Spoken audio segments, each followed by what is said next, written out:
এ অসুস্থতা থেকে মুক্তি চায়।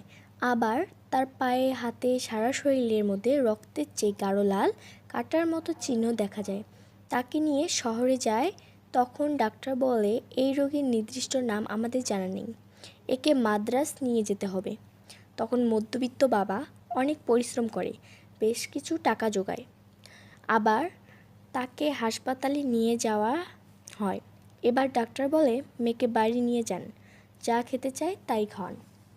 বাবা এই কথা শুনে ভেঙে পড়েন এবং বলে, ডাক্তার, আমি মাদ্রাজ নিয়ে যাব আমার মেয়েকে। ডাক্তার ভেবে অন্য এক শহরে ট্রান্সফার করে।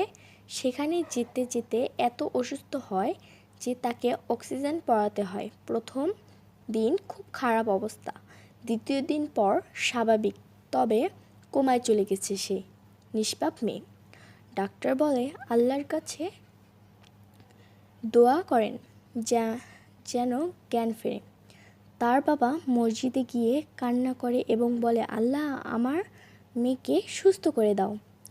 তারপরের দিন শুক্রবার, রোজার মাসে দুপুর 2টা 30 তার 7 থেকে 8 মাসি ভাই তার নিজ গৃহে বুবু বুবু বলে কাঁদে এবং কিছুক্ষণ পর হাসপাতাল থেকে খবর আসে, আপনাদের মেয়ে দুনিয়া ত্যাগ করেছে। ইন্না লিল্লাহি ওয়া ইন্না ইলাইহি রাজিউন।